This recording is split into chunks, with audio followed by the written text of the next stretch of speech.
குயிக்காக சூப்பராக தக்காளி தொக்கு செய்யலாமா? எண்ணெய் விட்டுக்கலாம். எண்ணெய் காஞ்சது கடுகு சீரகம் சேர்த்துக்கலாம்.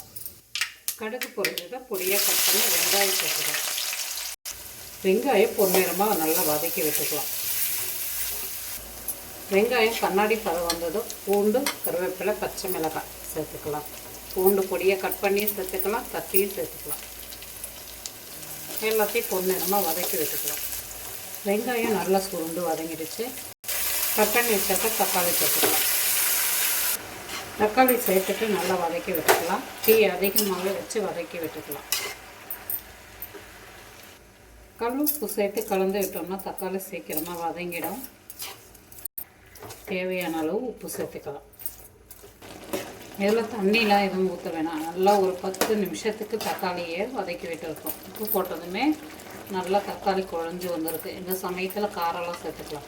ஏற்கனவே பச்சை மிளகாய் சேர்த்துருக்கோம். 1/4 ஸ்பூன் மஞ்சள் தூள், 1 ஸ்பூன் அளவுக்கு தனியாத்தூள் சேர்த்துருக்கேன். ஒரு 1/2 ஸ்பூன் கரம் மசாலா, காரத்துக்கு ஏற்ற மாதிரி வெறுமிளகாய் தூள் ஒரு 4 ஸ்பூன் சேர்த்துருக்கேன். நீங்கள் கம்மியாக செய்யறது இருந்தால் ஒரு 2 ஸ்பூன் 1.5 ஸ்பூன் அது மாதிரி சேர்த்துக்கலாம். நல்லா கலந்து விட்டுக்கலாம்.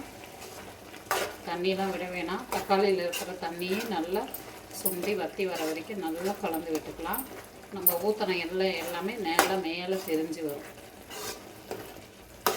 காரம் சேர்த்துட்டு ஒரு 5 நிமிஷம் நல்லா கலந்து விட்டுட்டு கொஞ்சம் டேஸ்ட் பண்ணி பாருங்கள். காரம் பத்தலைன்னா கொஞ்சமாக சேர்த்துக்கலாம். வெளியில் கொடுத்து அனுப்புறதுக்கு கொஞ்சம் நான் நிறைய செய்கிறேன். வீட்டுக்கு நீங்கள் கம்மியாக கூட செஞ்சுக்கலாம். எண்ணெயில் செய்யும்போது சுத்தமான எண்ணெயாக சேர்த்துக்கோங்க. எதனா வறுத்த எண்ணெய், பொரிச்ச எண்ணெய் அது மாதிரிலாம் கலந்து விட வேணாம். நல்லெண்ணெயாக இருந்தாலும் கடலை எண்ணெயாக இருந்தாலும் சன்ஃப்ளவர் ஆயில் இருந்தாலும் சுத்தமான எண்ணெயில் சேர்த்துக்கோங்க. ஒரு வாரம் கூட வச்சு வெளியில் சாப்பிட்லாம். அதுக்கு மேலே வேணுனாலும் ஃப்ரிட்ஜில் வச்சு யூஸ் பண்ணிக்கலாம், கெட்டு போகாது.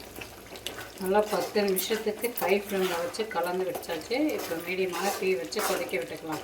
அப்போ தான் நம்ம ஊற்றின எண்ணெய் எல்லாமே மேலே நல்லா தெரிஞ்சு வரும். இப்போ தெரியாது. கம்மியான தீயில கொதிக்கட்டும்.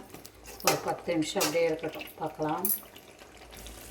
சிம்மிலே வச்சு நல்லா தக்காளி தொக்கு கொதிச்சுட்டே இருக்கு பாருங்கள்.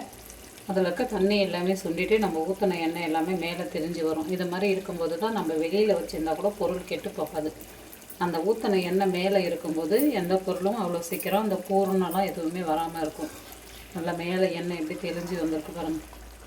நல்லா கலந்து கொடுத்துக்குங்க. அடிப்பிடிக்காமல் அவ்வப்போ கலந்து கொடுத்துக்கோங்க. இந்த அளவோடு போதும்னாலும் அடுப்பு ஆஃப் பண்ணிக்கலாம். இன்னும் உங்களுக்கு இன்னும் கொஞ்சம் திக்னஸ் வேணும்னாலும் இன்னும் கொஞ்சம் நேரம் அப்படியே சிம்மிலே வச்சுக்கோங்க. இது ஒன்று செஞ்சிட்டிங்கன்னா போதும். தோசை, இட்லி, சப்பாத்தி, பூரி சுட சுட சாதத்தோடு பிசைஞ்சு சாப்பிட்லாம். சூப்பராக இருக்கும்.